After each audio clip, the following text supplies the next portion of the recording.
Welcome, everyone, to our latest NCAA social series. I'm Andy Katz. I'm pleased to be joined by Dr. Brian Hainline, our NCAA Chief Medical Officer.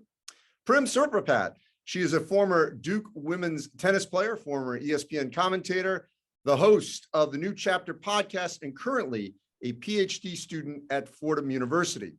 And Dr. Robin Scholefield, Director of Culture, Wellbeing, and Clinical and Sport Psychological Services at the University of Southern California. Robin, I want to start with you. It is Mental Health Awareness Month in May, but obviously this is a topic that should be going on 12 months of the year. In the student athlete population, where are we in terms of the health, of the mental health of our student athletes? I mean, I think that we've had a lot of help from NCAA passing the guidelines in 2016 in raising awareness, and in sort of integrating into a culture, that was antithetical really to mental health help seeking, right? It's that where there's a will, there's a way. And recovery from things like depression and anxiety doesn't necessarily happen just through will.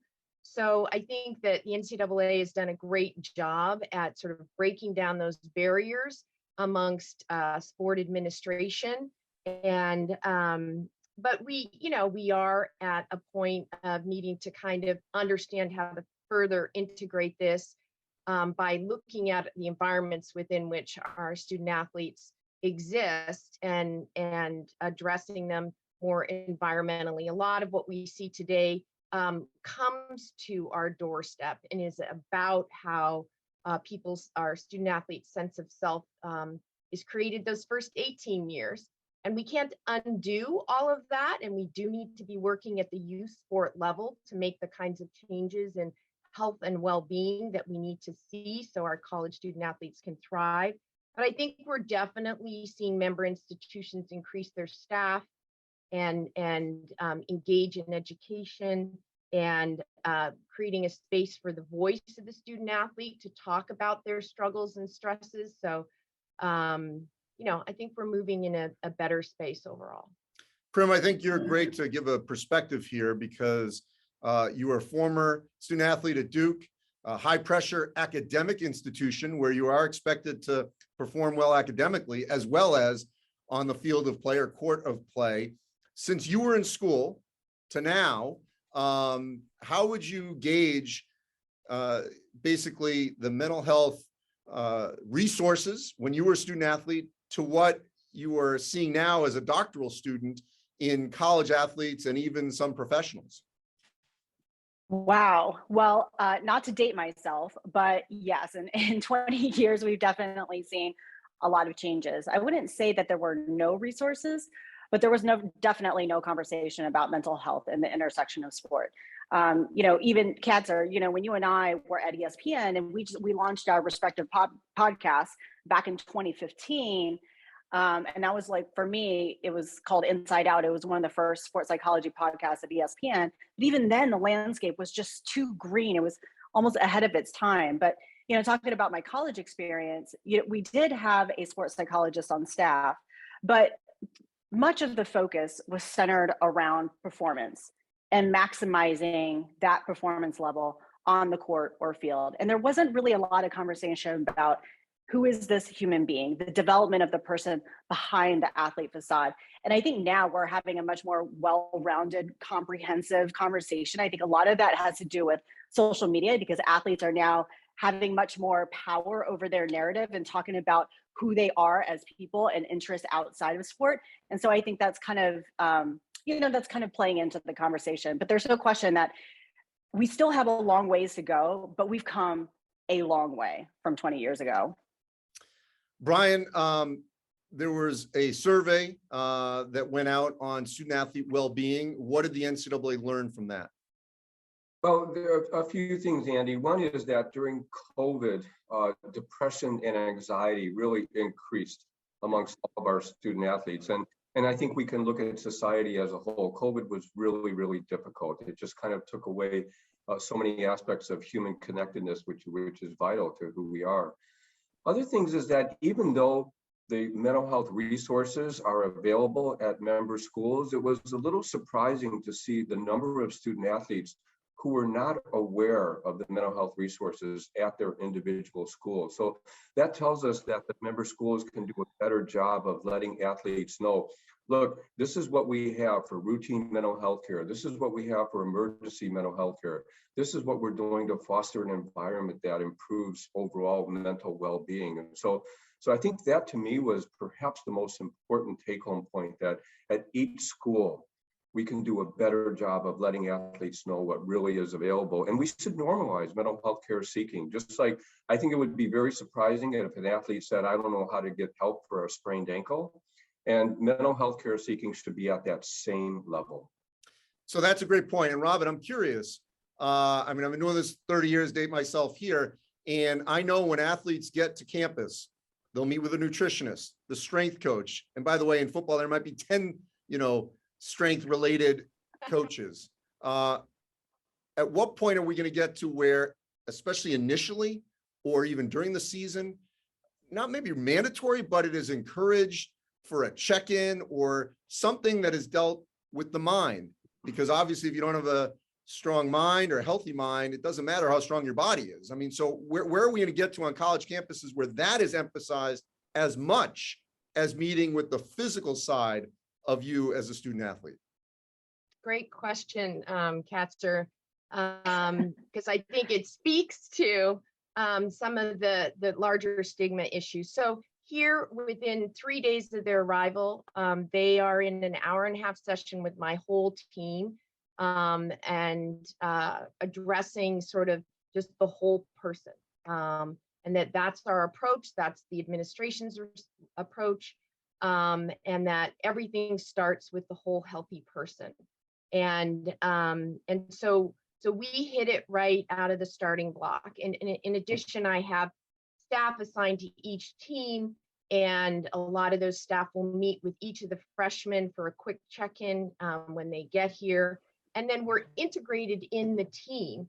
And so the teamwork also, serves to create the relationship so people are comfortable seeking help, but it also helps to create that healthy environment. So out of season, you're doing culture development, and it's without question that the healthier the environment of the team, the less mental health referrals you get. In season, it's more performance oriented. And so, we definitely, it speaks to how mental health really needs administrative support. I think you need to have head coach support, but they need to understand it in layman's terms and how it's going to support their objectives. And so, your psychologist should be able to have that conversation so that they get on board, but your administration has to be overseeing the work in order for it to have the opportunity, for instance, to do orientation with your freshmen when you start. Because one of the biggest barriers today, I mean, one of the strengths of the last two cohorts, are millennials and Gen Zers, have been that they are resourceful. They use their resources well. And so, most of them have come to see having a sports psychologist is a luxury that our professional athletes. We have our NFL guys come back all the time and say, hey, there was a line outside the door of the sports psychologist at our facilities. And so it flips it up. But where our biggest barriers now are actually at the staff level. And so they're the ones who talk about going to therapy. One of my staff says this, like, you're, trying to convince them to eat broccoli. Like, I know you don't want to go and blah, blah, blah. And when you do that, and that's their stigma, it's not our student athlete stigma. So I think that too, if you have educated administration, can really help move the needle.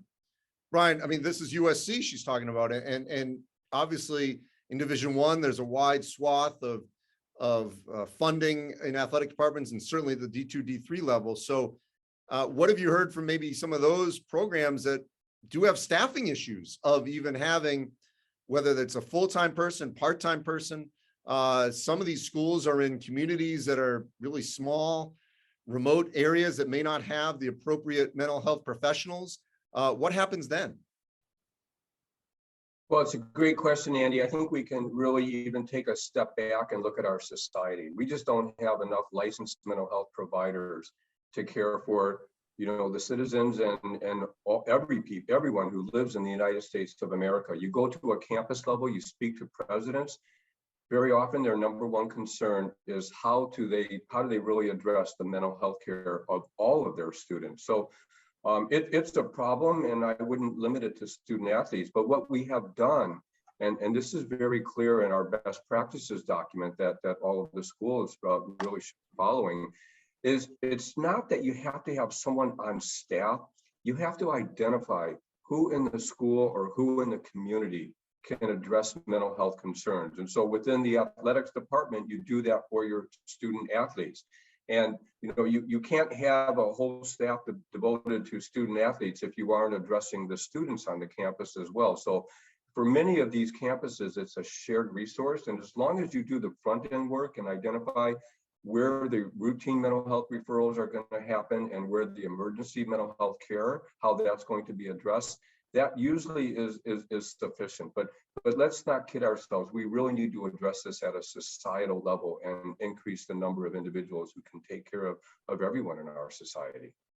Prim, the stigma, it's been mentioned already in our conversation about that, if you have a sprained ankle, you know where to go. But also those of us, the two of us that have been or are in the media, we mentioned that, player X is out because of a sprained ankle.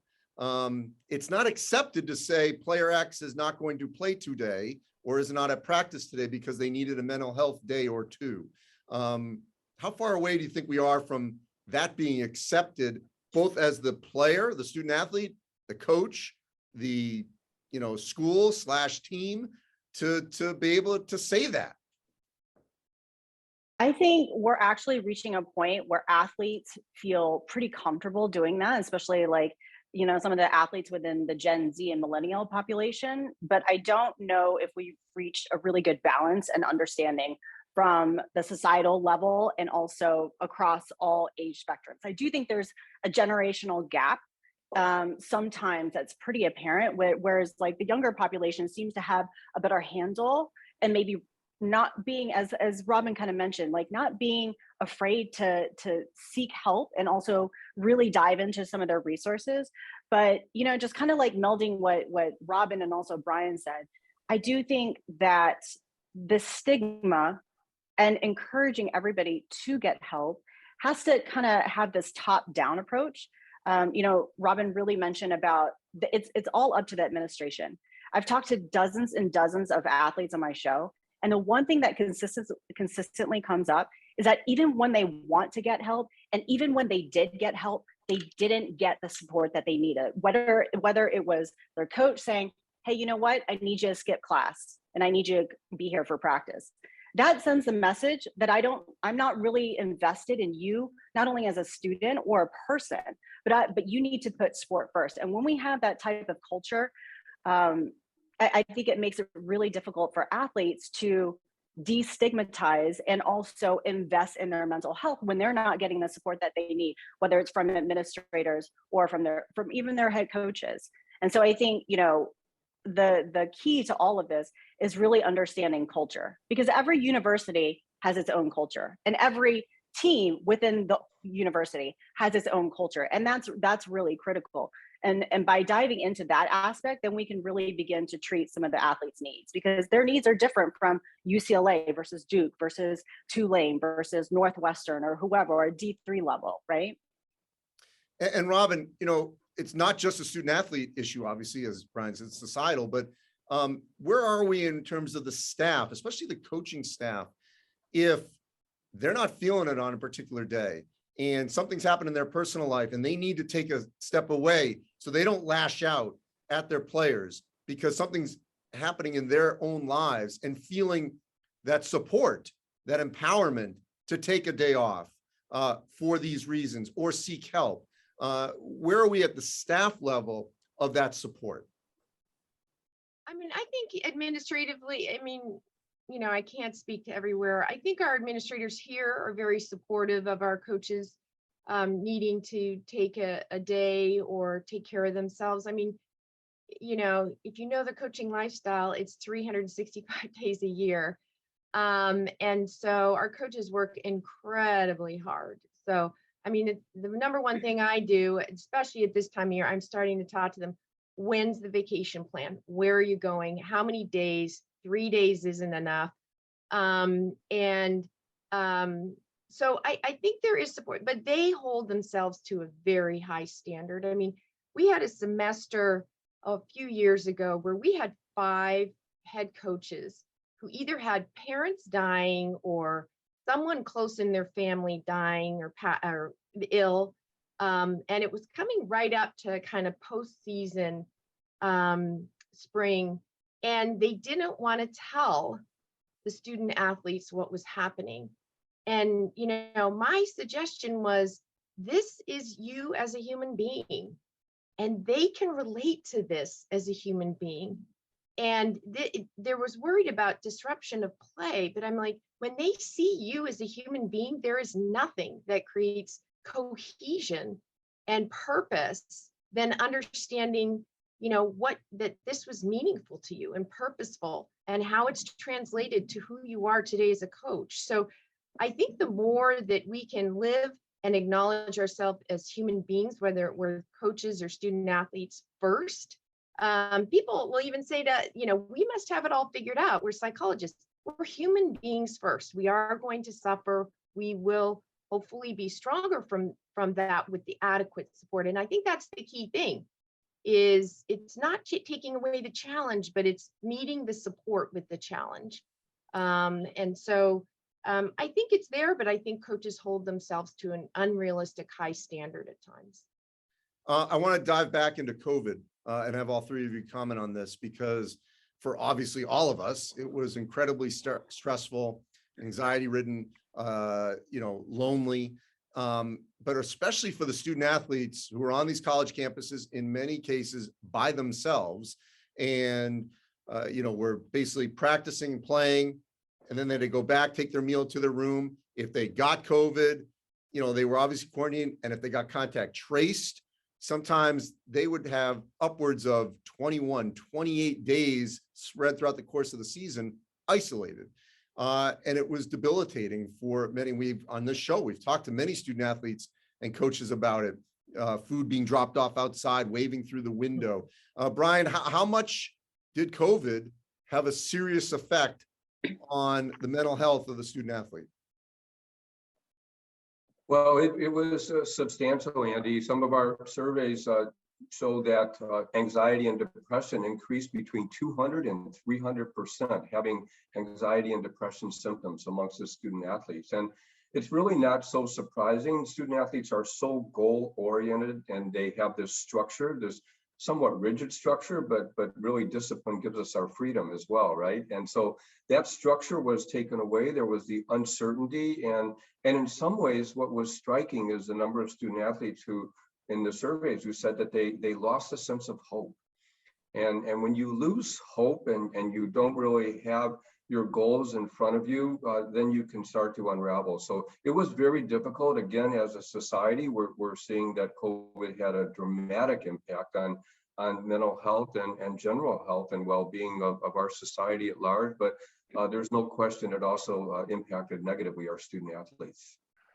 I mean, I think that makes sense, not just only within the student athlete population, but just across society.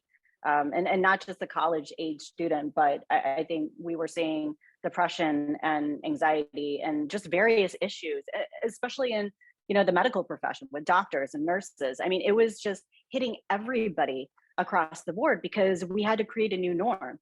But, when we're talking about the student athlete population, when your purpose, and for many of them, it is sport, and when your outlet and when your vehicle and your social support and your identity is entirely taken away, which is through sport, it makes a lot of sense about why this house would completely collapse, because sport is oftentimes the foundation that holds so many of these athletes up. But I think the silver lining if we were to look at it from an optimistic view, the silver lining of the pandemic is that it really showed a lot of cracks in the system, in sport and in many other instances. And not to, I know this is very tangential and irrelevant, but the baby formula situation or racial and social justice issues. I mean, these are all kind of intersecting and colliding. And so I think the pandemic did shed light on some of the gaps within, some of the issues that we have within sport. I think Prim's absolutely right. I mean, I think staff are still, adults are still kind of recovering and figuring it out. And work-life balance was challenging before, and there's definitely been a shift. I do think that developmentally, this population really saw the worst of it, though. I have actually a teenager, a couple college students as well of my own, and just in general for students, that sense of belonging is a primary developmental objective, and that's without your home community and without your family, is learning to be social and manage and succeed there and develop a sense of belonging without that home base and home community, and then cultivating that independence, which I think you referred to earlier, and that was completely severed, and that's just a developmental press. And I think Prim was spot on in saying, that the identity piece is the piece that really made it more challenging for our student athletes, and Brian was referencing it too. So most student athletes, one of their top 2 or 3 identities, regardless of other socio-demographic characteristics, is as of an elite athlete. And so when it creates daily goals and purpose and long-term goals and purpose. And they spend hours doing that. And we took that away. The pandemic took that away. And I think that really, I always talk about, the issues and stresses for student athletes are layered. They're not just one thing. Student athletes are actually pretty good overall at managing stress. But when you layer on the number of things they have to contend with, that's why at times, it gets pretty overwhelming. But we saw a bimodal distribution of people who were more vulnerable during the pandemic. And those were people who had either pre-existing anxiety and depression or family struggles or trauma. And then we saw actually what the other group was, sort of that quintessential kind of coach favorite student athlete who's a little bit tightly wound, a little righteous, does absolutely everything perfectly that everybody in academic and athletics wants them to do. And when the pandemic hit, it was very hard for us to make sense of it. We were going this direction one day, the other direction. It was very hard. And for those people, that flexibility and adaptability that you need for resilience, that was challenging. So the hospitalizations increased for those 2 groups, the higher levels of care. So I think it did hit our student athlete population uniquely. We could talk for hours on this. I just have 2 last topics I want to just dive into real quick here. Prim, I want to start with you. We've talked about the coaches and the student athletes by themselves or helping each other. What about the peer-to-peer? And I don't want to place this responsibility on a fellow teammate, but what are some signs? And if all 3 of you can chime in here, I'll start with you, Prim, of where a teammate should be looking out for and should feel empowered to, say that something isn't right. And, this person should seek help or talk to the coach or talk to the individual themselves, because that peer-to-peer locker room relationship, those are probably, I would assume, those first signs of where, something may seem not right. That is such a good question, Katz. And I think that is really important. I think the most important thing is just to pay attention to anything unusual. If you start seeing any sort of abnormal or outlier type behaviors, that might be a red flag. Maybe some sort of dysfunction or a dip in their performance on the court or field, maybe in school. Maybe you notice some temperament changes. If they might be seemingly kind of down or sad, or they're isolating themselves, maybe some outbursts. I think all of those characteristics are potentially signs that somebody might be going through it. And I think it is really important to shed light on that peer-to-peer interaction, but I also want to make sure we loop in the responsibility of the coach. And I don't want to steer the conversation in a different direction, because it is a lot of responsibility to place on these athletes between 18 to 22 years old. They're juggling so much. And as Robin pointed out, they're going through a critical developmental period. So I think, kind of noticing some signs between and amongst each other, but also with the coach, making sure that the head coach is paying attention to some of these signs as well. And so, hopefully when those things do happen, then an athlete would feel comfortable of maybe approaching that athlete, or even having that conversation with one of the coaches.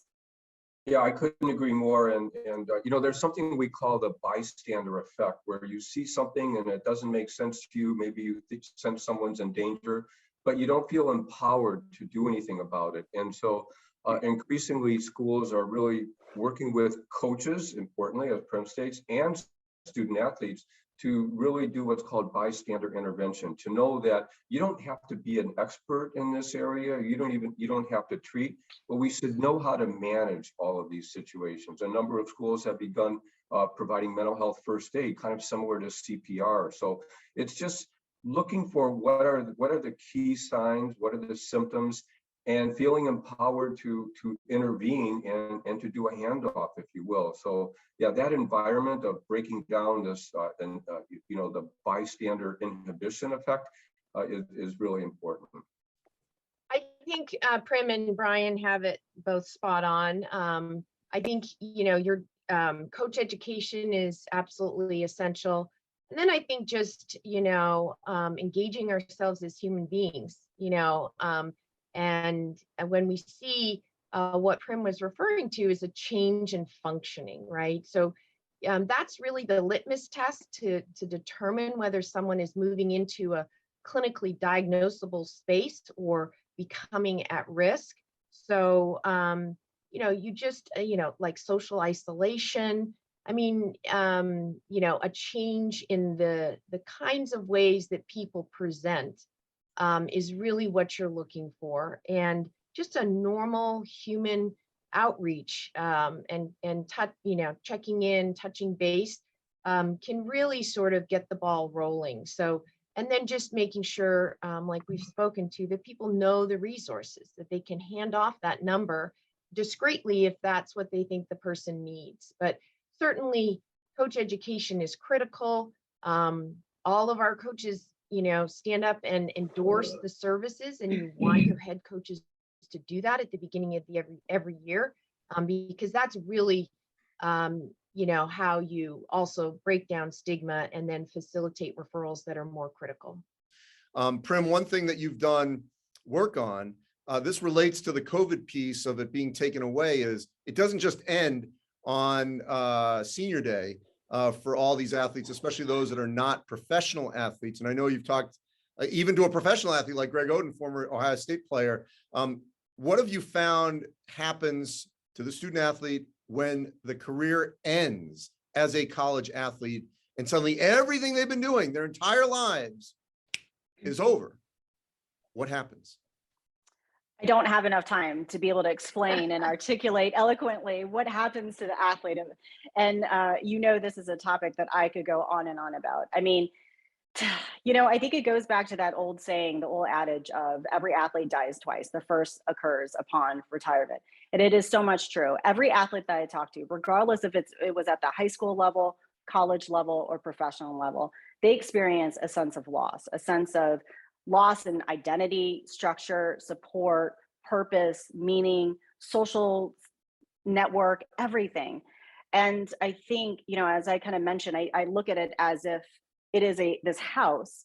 And so when so much of this foundation and the pillars that hold them up are based on sport, it can really, really affect a lot of these athletes, not only logistically and practically as they try to transition out of school and find their next purpose and career, but mentally and emotionally. And I think the biggest thing if I could create some sort of, systematic or systemic outreach program, it would be to engage with athletes at every single point of their college career, freshman, sophomore, junior, senior, redshirt, whatever it is, and have kind of this mental health counseling, career counseling type conversation to prepare them for not just like the logistical and practical, because from a university standpoint, they deal with all that stuff, right? They're preparing them for their major and whatever, and they have like career networking opportunities, but it's also hitting them from an emotional level. Like these are some of the things that you can expect from an emotional level. And here are the ways in which you can cope and also manage and kind of negotiate this period of your life. Because I can tell you, in the 20 to 30 years that I was sitting there as an athlete, no one ever told me how to deal with emotions. In fact, that is the one thing that athletes or coaches will tell you to just shove aside, is like, don't experience any emotion. So I think that if I could just, whittle it down and what I hope for athletes as they're going through this period and speaking to universities, I think that's one point that we could really address. Well, and if I could just follow up real quick, Prim, you experienced this because after your broadcasting career, you went back on the tour because you felt like you did not complete your tennis career. Yeah. Yeah. I mean, I think a lot of that was because I had no idea I was going to experience that sense of loss. And because I didn't necessarily have the proper coping skills to deal with my emotions and feelings, I didn't know how to grieve. I didn't know how to say goodbye. I was avoiding the sense of goodbye. I didn't know how to heal.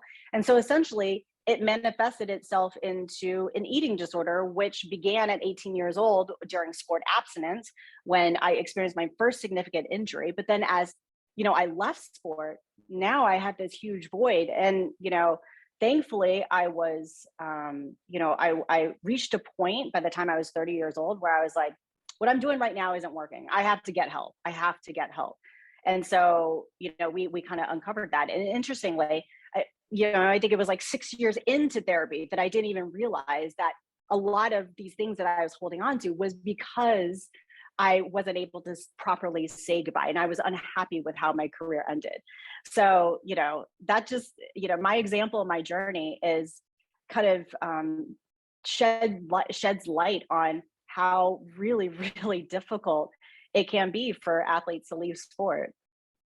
Well, when our data tell us that transition out of sport is a risk factor for developing mental health symptoms and disorders. And so, Robin has talked so often about our humanity and dealing with things at a human level. And so what's really important for the student athletes is how do they identify themselves as a soulful human being or as really simply being an athlete, and that identity can really determine what happens when you suddenly do transition out of sport. And so it really should be addressed. I agree completely with Prim that we need to be addressing this from freshman year on, and how you take care of yourself emotionally, what are your skills and so forth, but really focusing on that transition out of sport, whether it happens naturally because you finish college, or we also have to think about when someone suddenly transitions because of injury or they get cut. That sense of identity is really key, and at the front end to identify as a human being first. That's what's important. Prim, I hope you keep taking up this mantle. It definitely needs a lot of work and support. But I think our member institutions have a responsibility to focus on cultivating career identity while they're in school. So we focus a lot on developing academic identity as they're coming in, and then on creating an environment where they can thrive and hopefully supporting their well-being while they're there. But we need to be cultivating, and Prim is absolutely right, every single year, their career identity, because that is one of the things that helps expand their identity. And it is, we talk about retirement, whether it's in an ideal situation, like I kind of joke that every incoming student athlete thinks they're going to be a student athlete for all 4 years and graduate having won NCAA championships. And that happens to very few people. And retirement at any point voluntarily is not an event of shame. It is developmentally appropriate. for college student athletes to retire when they're ready. Now, we do have a lot of situations with injury, that force retirement, but it really is the experience of it often, even in ideal situations, is like a mini PTSD. You feel disoriented, definitely the loss that Prim referenced, confused, there is a void. We let our student athletes know that you don't relinquish, though. Your identity as an athlete will remain throughout your life. You aren't going to give that up. It's developed who you are, and you will continue to live that. And IBM and Google and everyone who hires you understands why they're hiring you. And it's a lot of those values and skills and discipline that you've learned as a student athlete. So, but you are giving up the hours that you committed to it. And that's where, and that created a lot of relationships, and you have to figure out how to do that differently. So, there really requires patience and compassion and tolerance and empathy for yourself as you're going through this and the system around. It takes time to launch yourself, whether you're a student athlete or not. We have to give our student athletes support, cultivate their identity, and give them time to do that as they retire. Wow, I cannot tell you how much I appreciate the three of you, Brian Hainline, Robin Scholefield, and Prim Siripipat, and all your information and everything that you have been sharing, especially you, Prim. As always, we learn. I think these are great educational tools for everyone that watches it within the membership at all levels. So I appreciate all of your time.